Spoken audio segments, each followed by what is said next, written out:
We live in a world that is absolutely obsessed with optimization. We're always trying to squeeze every last drop of efficiency out of our days, our work, our lives. But what if this relentless push for perfection is actually making us weaker? What if it's creating systems so fragile they're just one tiny nudge away from shattering completely? Just think about that for a second. We all know this person. Heck, maybe it's even you. Their calendar is a work of art, a perfect game of Tetris. Their systems are flawless, their routines are dialed in. But there's no buffer. There is zero room for error. The whole beautiful, elegant structure is built on one very shaky assumption, that life will go exactly according to plan. And that's the big question, isn't it? How do we get here? Why does our drive to be more and more efficient so often lead to systems that break instead of bend? Well, that's exactly the paradox we're going to unpack today. It all starts with this fundamental misunderstanding, a lie that we've all kind of bought into about how progress actually works. Let's just call it what it is, the optimization lie. Now, the lie isn't that optimization is bad. I mean, of course it works. That's why we do it. The lie is the belief that more is always better. In reality, once you pass a certain point, all that optimization just creates systems with absolutely zero tolerance for the messiness of the real world. That perfectly packed calendar? It has no room for a sick kid, a delayed flight, or a server that suddenly decides to crash. And listen, this isn't just about your personal to-do list. It's a pattern that we see repeating over and over in our biggest, most complex systems. The 2008 financial crisis? Yeah, that was a product of financial models optimized right up to the breaking point. Modern supply chains are these incredible marvels of just-in-time delivery, right up until one single ship gets stuck in a canal and the whole thing grinds to a halt. And in the tech world, we love to optimize for that 99% ideal scenario, but in doing so, we accidentally build a 100% failure rate for that 1% of the time that things, inevitably go wrong. This brings us to a really central idea that explains exactly when optimization stops being helpful and starts being dangerous. It's a concept called the slack threshold. So picture this. There's this invisible line, this threshold.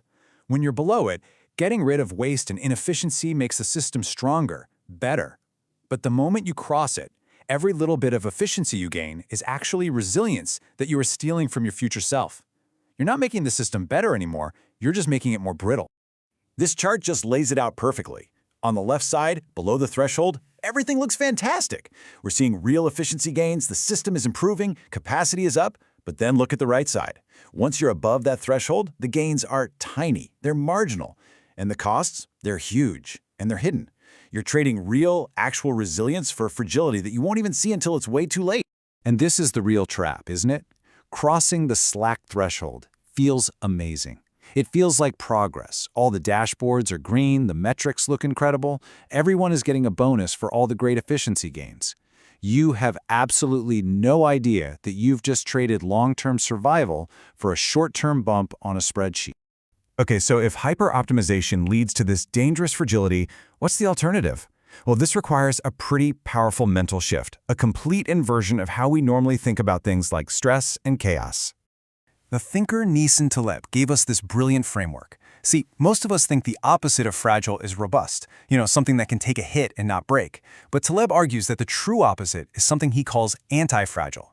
An anti-fragile system doesn't just survive stress, it actually gets stronger from it. And this quote just gets right to the heart of it. Everything an optimizer looks at and calls waste, redundancy, buffer time, extra inventory. An anti-fragile system looks at that same stuff and calls it reserves. It's the fuel for resilience. It's the fuel for growth. And this isn't just some abstract theory. I mean, nature is full of anti-fragile systems. When you go to the gym and lift weights, you are literally breaking down your muscle fibers so they can rebuild stronger. Small forest fires clear out all the dead brush, which prevents the kind of fuel buildup that leads to those massive, uncontrollable blazes. And in business, keeping a pile of cash on hand might seem inefficient to an optimizer, but that's the very thing that allows a company to survive a crisis while all its over-leveraged competitors just vanish. So, how does this play out over the long run, especially inside big organizations? Well, when you eliminate all the slack, you're not just creating risk for today, you are actively, systematically destroying your own future.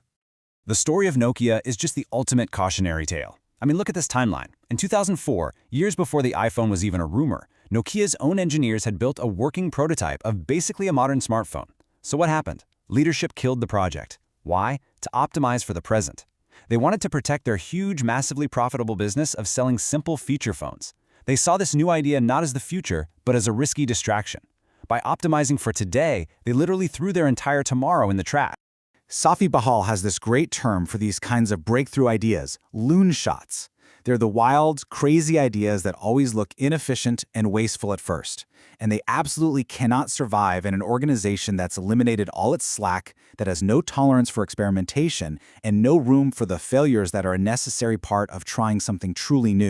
So the very same logic that gets you praise for trimming the budget today is often the exact thing that guarantees your company becomes irrelevant in a decade. It's not being prudent, it's just being short-sighted. Okay, so we've spent a lot of time diagnosing the problem. But what do we actually do about it?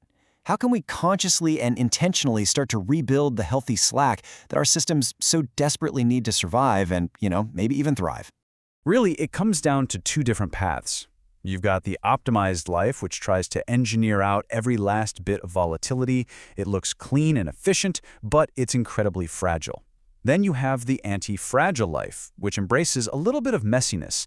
It has slack, it has reserves, and it's built to adapt when, not if, the unexpected happens. So here's a simple, actionable way you can start, right now. First, identify your most brittle point. Ask yourself, what's one system I have that completely collapses if a key dependency is delayed by just 48 hours? Second, find the shadow waste. You know those tasks you do that feel productive but aren't actually effective? Don't optimize them, just get rid of them. And finally, build in a buffer. Intentionally leave 20% of your time on a critical project totally unassigned. Think of it as your insurance policy against reality. And that leaves us with one final question to really think about. Take a hard look at your work, at your finances, at your schedule. Where have you crossed the slack threshold without even realizing it? What looks super efficient on the surface, but has quietly become fragile, just waiting for the right kind of stress to make it crack? Finding that answer, well, that's the first step toward becoming a little less optimized and a whole lot more anti-fragile.